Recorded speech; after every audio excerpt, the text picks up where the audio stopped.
1980-കളിലാണ് മമ്മൂട്ടി അമ്പിളിച്ചേട്ടനെ പരിചയപ്പെടുന്നത്. അന്നു മുതൽ ഇന്നുവരെയും ദൃഢമായൊരു ബന്ധമായിരുന്നു ഇവർ തമ്മിൽ.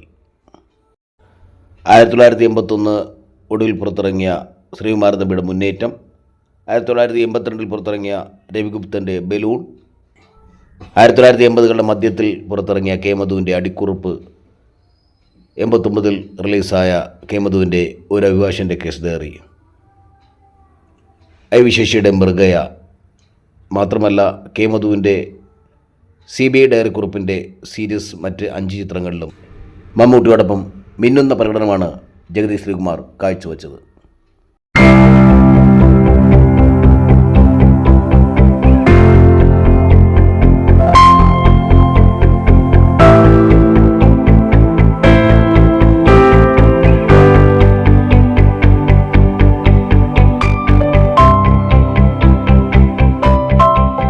എവിടെയാ സ്വന്തം നാട്? തിരുവനന്തപുരം തന്നെ.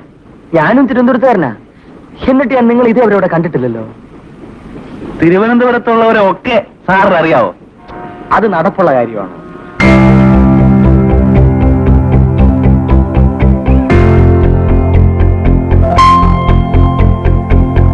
CBI എന്ന് വെച്ചാൽ സെൻട്രൽ ബ്യൂറോ ഓഫ് ഇഡിയറ്റ്സ് എന്നല്ല, സെൻട്രൽ ബ്യൂറോ ഓഫ് ഇൻവെസ്റ്റിഗേഷൻ. അസലായി. Thank you sir. നേമന നമ്പൂതിരി പൊടി പൊടിച്ചു എന്ന് പറഞ്ഞാൽ അധികാവില്ല. It's my pleasure.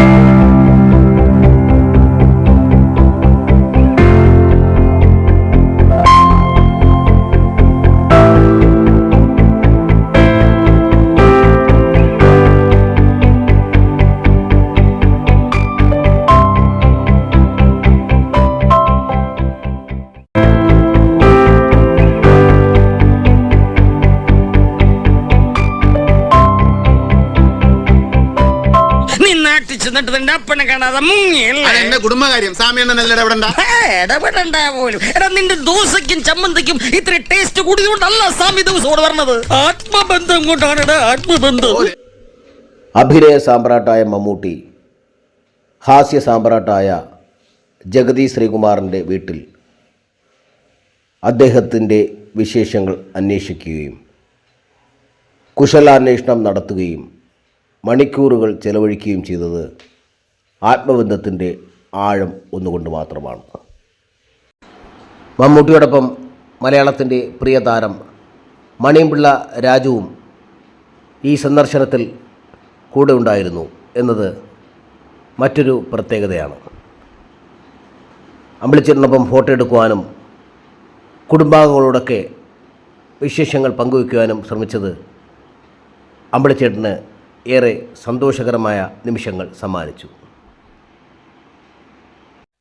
ചേട്ടൻ നിൽക്കുമ്പോ ഞാൻ കയറി കെട്ടിയ നാട്ടുകാർ പറയും ഓവർടേക്ക് ചെയ്തെന്ന്. അത് പറഞ്ഞാൽ മാണിക്കുഞ്ഞിന് മനസ്സിലാകത്തൂല്ല, സമ്മതിക്കത്തൂല്ല.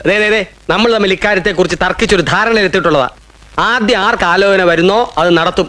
ഇപ്പൊ വന്നിട്ടുള്ള നിനക്കാ, മനസ്സിലായോ? എവിടെ അവിടെ മമ്മൂട്ടി എന്ന മഹാനടൻ, ജഗതി ശ്രീകുമാർ എന്ന മലയാളത്തിൻ്റെ പ്രിയപ്പെട്ട നടനെ എത്രയും പെട്ടെന്ന് സൗഖ്യമാകണമെന്ന ആഗ്രഹത്തോടെ പ്രാർത്ഥനയോടെ പങ്കിട്ട ഒത്തിരി നിമിഷം ആ ഭവനത്തിലുണ്ടായിരുന്നു. മകനായ രാജ്കുമാറിനോട് കൂടുതൽ വിശേഷങ്ങൾ ചോദിച്ചറിഞ്ഞ മമ്മൂക്ക പേപ്പറുകൾ എഴുതിയ ചില കാര്യാദികൾ അമ്പിളിച്ചേട്ടനെ കൊണ്ട് വായിപ്പിച്ച നിമിഷം മറ്റൊരു മുഹൂർത്തമായിരുന്നു. പിന്നീട് അമ്പിളിച്ചേട്ടൻ്റെ സിനിമ ക്ലിപ്പിങ്സുകൾ അവരെല്ലാവരും ഒരുമിച്ച് കണ്ട മഹനീയ മുഹൂർത്തമായിരുന്നു. ഇത്തരമൊരു സന്ദർശനം അമ്പിളിച്ചേട്ടനുണ്ടാക്കിയ എനർജി പറഞ്ഞറിയിക്കാൻ കഴിയാത്തതിനും അപ്പുറമാണ്. മഹാനടനായ മമ്മൂട്ടിയുടെ വിലപ്പെട്ട മണിക്കൂറുകൾ ആ ഭവനത്തിൽ ചെലവാക്കുമ്പോൾ നിശ്ചയമായിട്ടും അത് മലയാളികളുടെ മനസ്സിലുണ്ടാക്കുന്ന സന്തോഷം ചെറുതല്ല. മമ്മൂക്കയുടെ ഈ വരവോടുകൂടി മറ്റൊരു അത്ഭുതം കൂടി സംഭവിച്ചു. CBI 5 എന്ന ചിത്രത്തിൽ വർഷങ്ങൾക്ക് ശേഷം അമ്പിളിച്ചേട്ടൻ അഭിനയിച്ചു. Paul Mejo thank you so much.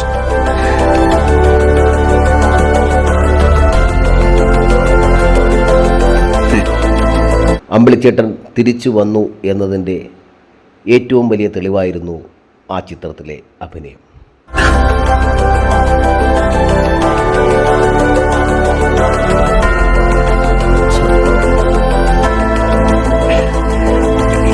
His brain is still vibrant.